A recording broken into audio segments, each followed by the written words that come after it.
Harvey, shall we do it? Yes. HATMAN's log 15.6. Wisdom walking with a HATMAN. Today, Harvey and I, we're just up from the marine residence at a place called the Mountbatten Tower. There it is. About the middle of the 17th century, I believe, it was built to do something with a war with the Dutch or somebody who, I don't know, we had an argument over something. We probably won, we might have lost, don't know, don't care. But the thing is, here in the marine residence, I've learned a number of different things.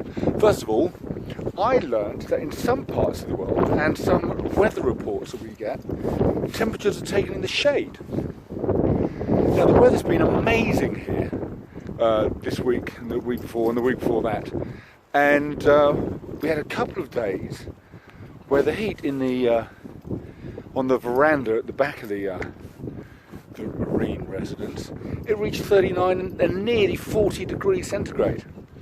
And then somebody said, when I told them about it, said, no, that's a load of rubbish, you're supposed to take it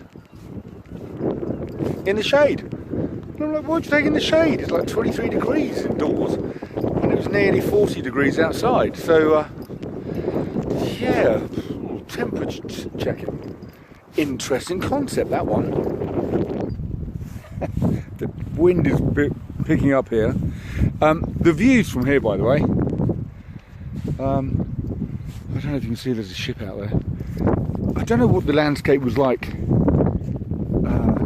the 1640s, 1650s. I imagine the landscape probably wasn't, the geographical landscape wasn't too different than it is now, but it certainly didn't have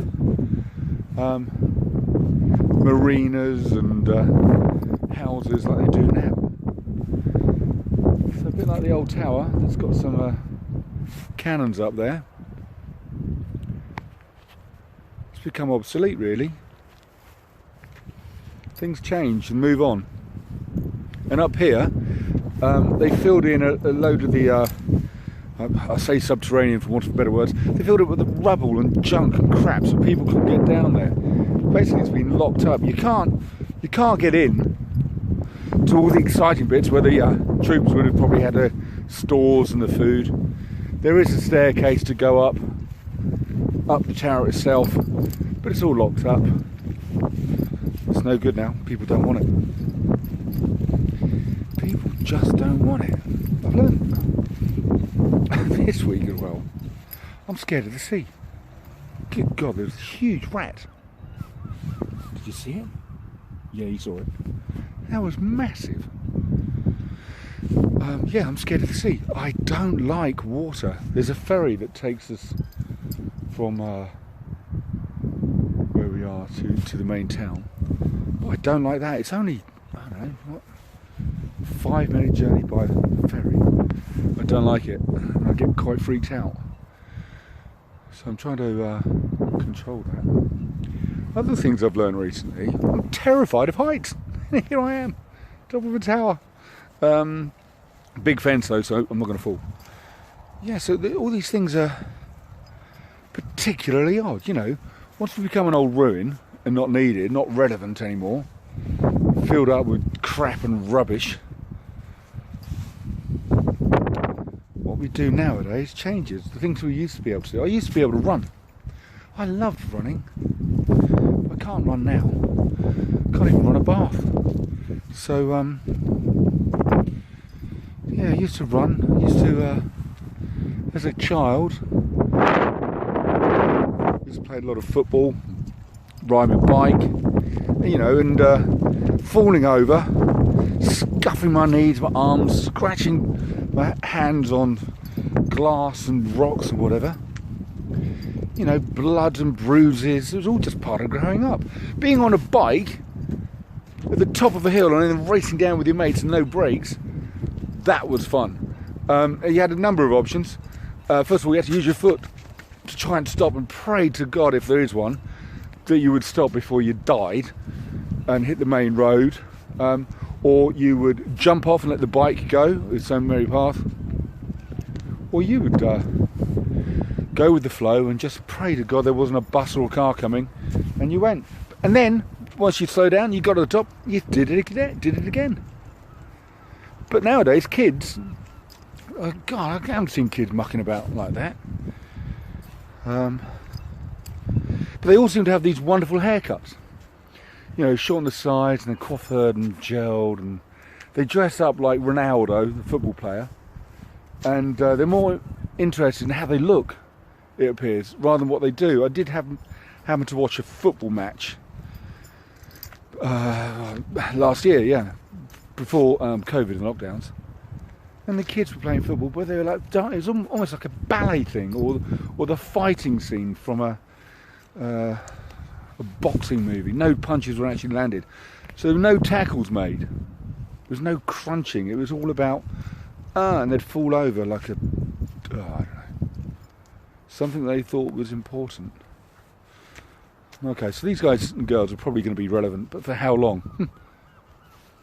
Doubt it. About my relevance, though. We're soon going to be. I suppose I already am out of date.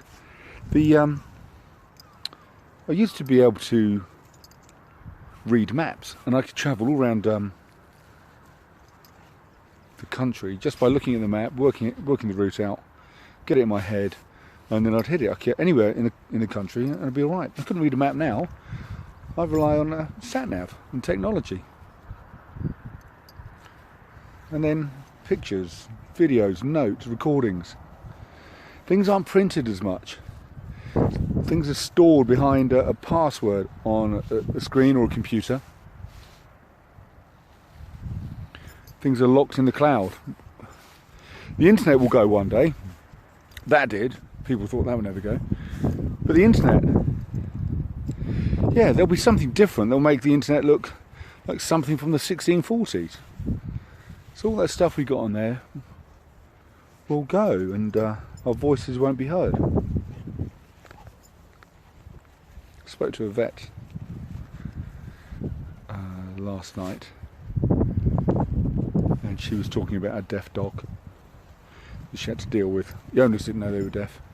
It was a Dalmatian. Apparently they've got a predisposition to do with the breeding. If it's too inbred, their sense of hearing goes. But anyway, the people didn't know the dog's hearing had gone. Then I did a bit of research, and I found out that when a dog is deaf, it doesn't realise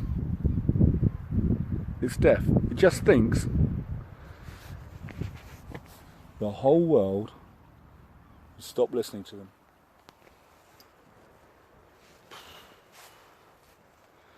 That's sad.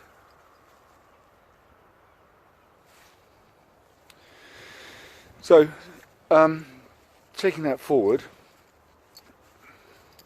being relevant and out of date, and I don't want to be full of junk like all those filled up holes and all the information and the stuff that I'm leaving, an electronic footprint, that will all become obsolete, and maybe people won't find it. So in the meantime, I've got a voice. We have a voice, you have a voice.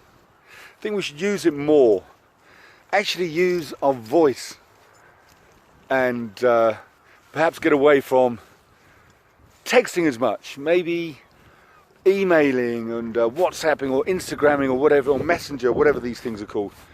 Maybe use our voice more. We have a voice, we need to be heard. You need to be heard. I'd love to hear you.